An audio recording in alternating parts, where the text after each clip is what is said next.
نكمل في الهدف ده ولا منكملش؟ نعافر ولا منعافرش؟ نتعب ولا ما نتعبش؟ ولازم يبقى عندنا اهداف. ما ينفعش كده ابقى كائن بوهيمي يفعل ما يحلو له. لازم يبقى عندي اهداف، لازم اجري واتحرك. طب انا خلاص فرهطت، ما عنديش طاقه، والنبي ما عندي طاقه، انا عندي خشونه. لا نجري بس بالراحه، واحده واحده، عشان ما حدش بيجري ورانا، محدش ماسك لنا ستوب واتش، عشان احنا مش مضطرين ان احنا نثبت اي حاجه لاي حد. الفتره اللي فاتت انا قعدت نظر في مواضيع كتير جدا جدا، ومن ضمن الحاجات اللي قعدت نظر فيها هي علاقتي بهدفي انا في الحياه.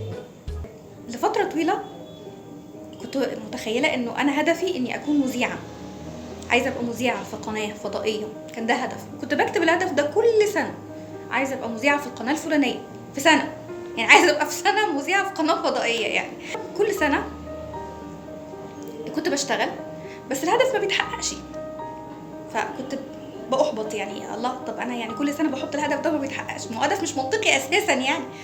بس السؤال، هل صح ان احنا نعيش حياتنا بس من منطلق ان احنا عندنا هدف عايزين نوصل له؟ يعني انا بمشي في اتجاه الهدف ده ملوش اي قيمه، يبقى انا كل اللي شاغل تفكيري ودماغي بس ان انا عايزه اوصل للهدف ده، ولو ما وصلتلوش يبقى الدنيا تبقى سودة، يبقى الحياه كلها ملهاش اي لازمه، يبقى كل اللي عملته ده كانه ما كانش، كل الخطوات اللي انا اشتغلتها دي ومشيت فيها كانها مش موجوده، مجهودي راح هدر. ازاي؟ ده مش منطقي ولا ايه؟ عشان كده قررت في 2023 اول حاجه ان انا هصفي النيه لربنا سبحانه وتعالى. هعمل كل حاجه وانا بطلب من ربنا التوفيق. انت ممكن تعمل اللي عليك، وممكن تجتهد، وممكن تشتغل، وممكن تعمل حاجات كتير كويسه، بس في الاخر ما تتوفقش. فاحنا بنطلب التوفيق من ربنا، ربنا هو اللي بيوفقنا، ربنا هو اللي بيخلي خطوينا مباركه. يعني انا اقل حاجه اعملها او اقل مجهود ابذله، ربنا بتوفيقه يخليه حاجه كبيره ويخلي ليه تاثير. تاني حاجه، قررت ان انا هتخلى عن صيغه الهدف اللي انا كاتباها. انا مش هكتب ان انا عايزه بعد سنه اكون مذيعه في اي قناه فضائيه، لا، انا بقول دلوقتي ان هدفي هو ان انا اعمل 50 فيديو، يعني بمعدل فيديو في الاسبوع، 4 فيديوهات في الشهر، 50 فيديو. فبالتالي هدفي هو ان انا انجز فيديوهات وان انا اقوم القناه دي، بس لا اكتر ولا اقل. هدف منطقي في ايدي اقدر اعمله. انا اقدر ان انا اصور فيديو كل اسبوع، لكن ما اقدرش يعني اجزم او ما اقدرش ان انا يعني اتاكد او اتنبأ ان انا بعد سنه من دلوقتي هكون مذيعه في قناه فضائيه. ده هدف لو ما تحققش هيعمل لي احباط، لكن هدف القناه ده انا اقدر اعمله.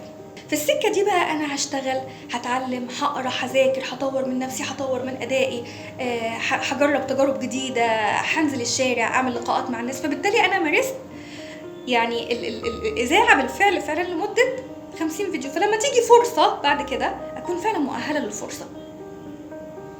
وصلت؟ تالت حاجه قررت اني اعملها هي ان انا مش هقارن نفسي باي حد في الدنيا، مش هقارن نفسي باي حد في الدنيا مهما بلغ نجاحه ومهما بلغ تفوقه او تميزه. ما ينفعش اني اقارن نفسي باي بني ادم في الدنيا، وما ينفعش انك تقارن نفسك. الموضوع ده موضوع مهم جدا جدا جدا جدا جدا. ليه ما ينفعش اقارن نفسي باي حد؟ لان ظروفي غير ظروفه، وحياتي غير حياته، امكانياتي غير امكانياته، وقدراتي غير قدراته. هو عايش حياه وانا عايش حياه تانية. في ناس الحمد لله ربنا يعني رزقهم بحياه سهله وبسيطه، كل اللي بيعملوه، كل المجهود اللي بيعملوه في حياتهم هم ان هم يعافروا علشان يوصلوا لهدفهم. انت ممكن تكون متكعبل في 100 حاجه تانية، فالمجهود بتاعك اكيد اقل من مجهوده، فما ينفعش تقارن نفسك بيه. ده مش معناه ابدا انك تكون انسان متخاذل او تكون انسان سلبي، لا، بس ده معناه انك تكون فاهم كويس قوي ان كل انسان ليه حياته وليه ظروفه وليه معدل الانجاز بتاعه وليه قدراته. في فروقات فرديه، حتى لو في فروقات فرديه لازم نقتنع ان في فروقات فرديه. ممكن يكون حد متفوق عنك، نفس الظروف وعايش نفس الظروف بتاعتك، بس هو متفوق، اداؤه اعلى من ادائك، تحصيله اعلى من تحصيلك، مفيش مشكله خالص في ده. كل اللي مطلوب مننا هو اننا نعمل اللي علينا، تعمل اللي عليك بما يتوافق مع امكانياتك. ما تأثرش اللحظة، عيش اللحظة دي اللي انت عايشها بكل تفاصيلها، واعمل اللي عليك واجتهد وطور من نفسك على قد ما تقدر، لكن ما تقارنش نفسك بحد.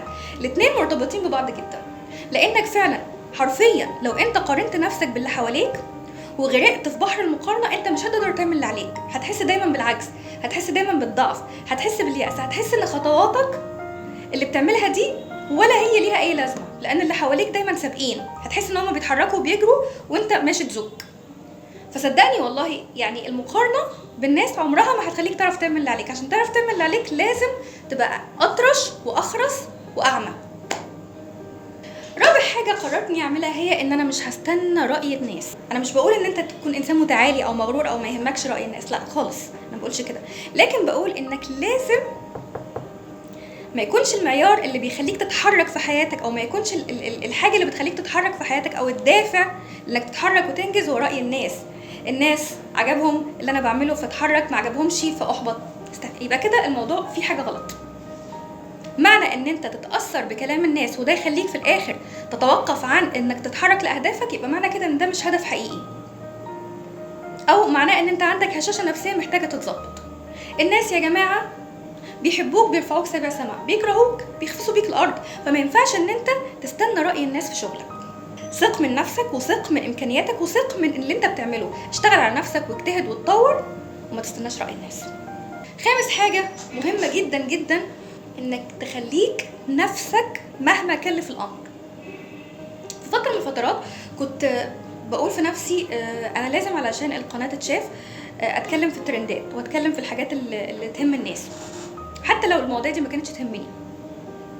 فكنت بطلع اتكلم بس انا مش متحمسه، يعني بتكلم عن الموضوع لمجرد الكلام، يعني اهو يعني ايه، بنسير الموجه زي ما بيقولوا، بنركب الترند. والمفاجاه ان كل الفيديوهات او معظم الفيديوهات اللي كنت بتكلم فيها على الترندات كانت فيديوهات فاشله جدا، كانت فيك جدا، يعني ما نجحتش خالص بالنسبه لي انا. وكل الفيديوهات اللي اتكلمت فيها عن مواضيع غريبه بس اتكلمت فيها من قلبي كانت ناجحه جدا واتشافت جدا. اللي من القلب بيوصل للقلب. خليك نفسك. سادس حاجه، لازم تشعر بالوفره. الشعور بالوفره ده مهم جدا. يعني ايه الشعور بالوفره؟ الشعور بالغنى.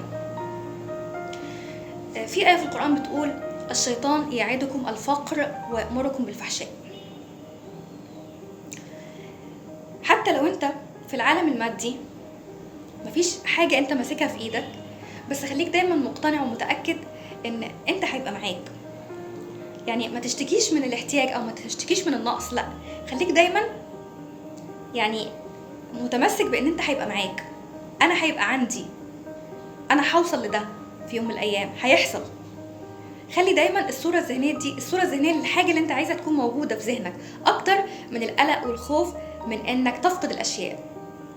يعني انا مش عايزة بعد كده اخاف ان في ناس مثلا تسيب القناة، لا، لو ساب القناة مثلا 2 3 هيجي غيرهم، بس هيجي غيرهم حقيقيين متحمسين يهمهم اللي انا بقوله، المادة اللي انا بقولها تهمهم اكتر من اللي مشيوا.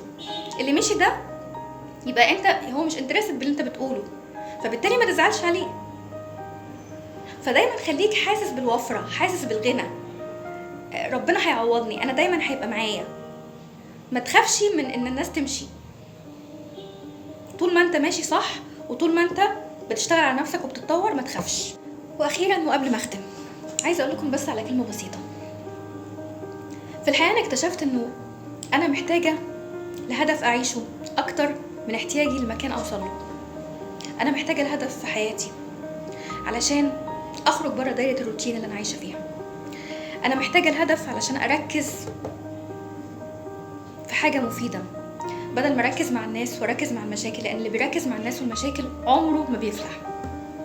انا محتاجه الهدف علشان حياتي يبقى ليها معنى ويبقى ليها قيمه، ما تبقاش الايام نسخه مكرره من بعضها، النهارده زي امبارح زي بكره زي بعده، لا، في حاجه جديده. انا محتاجه الهدف عشان اعيش الحياه اللي انا عايزاها بالشكل اللي انا عايزاه، عشان حتى لو ما قدرتش اعمل ده في كل الوقت اعمله على الاقل في اوقات معينه، فابقى عايشه الحياه اللي انا عايزاها اللي انا بطمح ليها في يوم من الايام. انا محتاجه الهدف عشان اعرف نفسي، اعرف ايه نقط القوه ونقط الضعف اللي عندي، اشتغل على نقط الضعف، افهم ايه المشاكل اللي عندي واعالجها. انا محتاجه الهدف علشان اتطور، علشان يبقى عندي شغف وفضول اني اعرف واتعلم واجرب واشوف حاجات جديده ومواقف جديده وناس جديده وشخصيات جديده. احنا محتاجين لهدف في حياتنا حقيقي علشان نعيش الحياة بجد ومن قلبنا، نعيش حياة حقيقية نعمل فيها اللي احنا عايزين نعمله مش اللي مفروض علينا. اشوفكم في فيديو جديد. باي باي.